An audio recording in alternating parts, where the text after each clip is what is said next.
Okay, hello everybody, Chris here.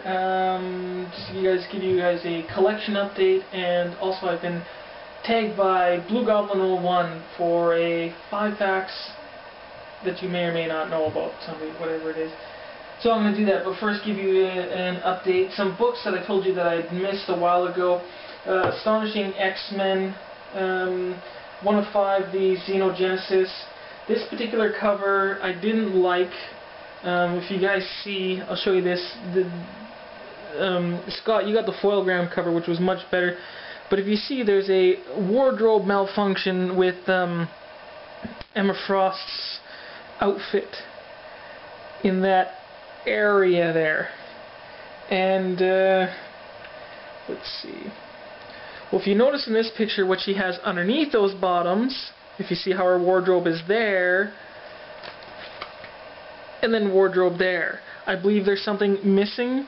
And Scott, you said there's no way, Emma Frost can't get no more jam in that tart. Well, I think maybe the artist tried to on the cover, and that missing piece of wardrobe probably exploded off of her. So I really don't like this cover. The story, I think, was supposed to be good, and about supposedly these mutant births happening, but then you find in Africa and babies exploding and all that kind of stuff. But it was just kind of really messed up because of the like I say, all the you felt like you're being smothered by Emma Frost in this book. And also the joke where the guy, well, I don't know if it's really a joke, but where the one baby is being birthed, the one that explodes the hospital, and the guy's like, I don't know how it could have happened, how the condom could have split. My father used it for 20 years. And I was just like, oh, messed up. This comic is just something to shake your head at, man. It's just kind of really messed up. Avengers Initiative number 35, and I believe this is the end of the Avengers Initiative, and then the Academy is coming out. But this one, just basically Captain America and, what's her name, Diamondback. She gets, back on the side of the good guys because she was like a mole inside the bad initiative. And her boyfriend, Constrictor, who hasn't, ratted her out, he's kind of gone the other way, and they think they're, whatever there. And you get to see, what's her name, Tigra's baby. So you get to see little Tiger baby. There you guys go. Little tiger baby. I think that's just kind of cute. So that's that. There's that one. And Siege Epilogue Century Fallen Sun. Just a they're at the grave or the monument grave or whatever. He's thrown into the sun. But just them at his funeral, a bunch of the heroes, and them having memories with them and stuff like that. And then his robot clock comes and talks to Stark for a bit, and then basically the clock is saying that he's awaiting the return of the Sentry. So, I mean, it's a Sentry. I never really expected him to stay dead, and I don't think he will, And it's kind of like, as the sun sets, it's going to rise the next day. So I think it's going to be a quick turnaround, and within this new dawn of Heroes Age, that the Sentry will be back. And also, I missed a New Mutants 13, which was a Second Coming tie-in, and that one actually got sold out really fast. Tried to find it around a couple of stores, couldn't get it, and so I eventually had to eBay it, and that's going to come. And I got plenty of eBay items coming that I'm going to show you guys. It should be some primo stuff. Okay, so now on to 5 facts you don't know about me, as I was taken by Blue Goblin 01. He does great reviews, so go check him out. Marvel, DC, all this kind of stuff. So yeah, definitely gotta go check out his channel. So let's see, what should I say first? Well, myself, if you guys don't know, I've been in judo for about 14 years, and I'm a coach and a student of judo. But I've never gone past the provincial. The provincial tournaments of it, never got national or nothing like that, but the most I've done is the Judo Alberta Winter Games in '98. But very small town club, so it's hard to really get that kind of I don't know, that training, that involvement to go that far, and you really have to spend a lot of time doing that. Let's see.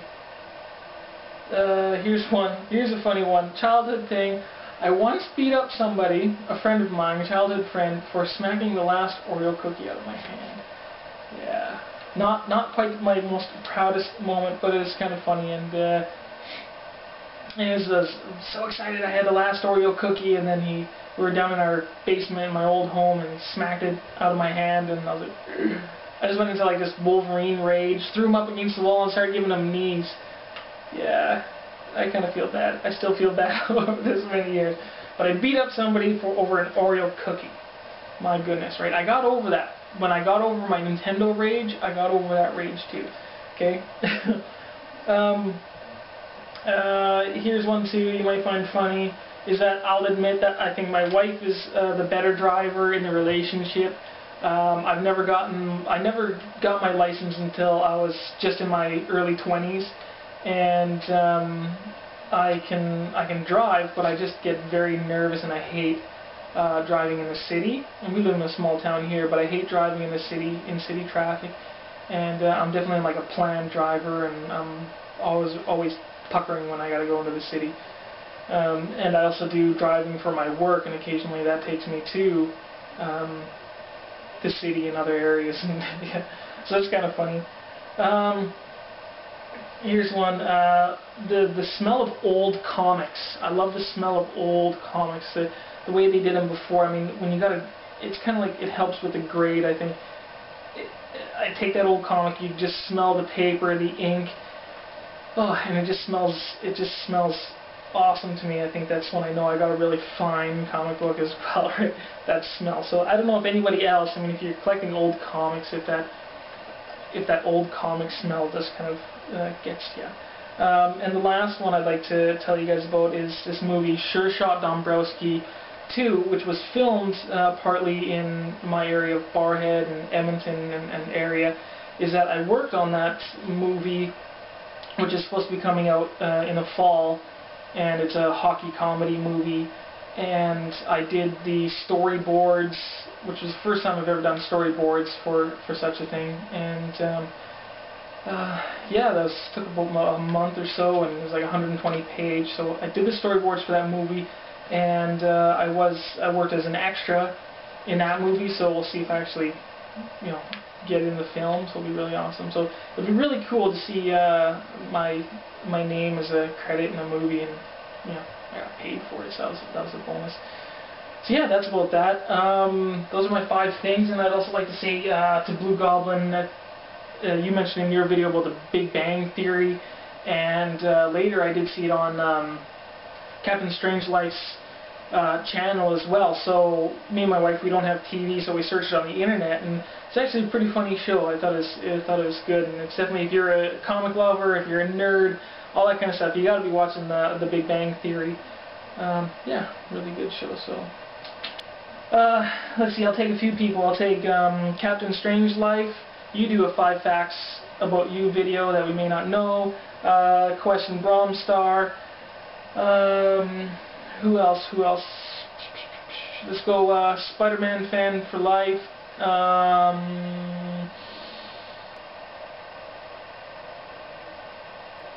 Okay, well, I can't really think of any more names right now, so in the description here, look in the description. If your name is in the description, you've been tagged to do a 5 facts about you video. And that's that, you guys. See you guys later.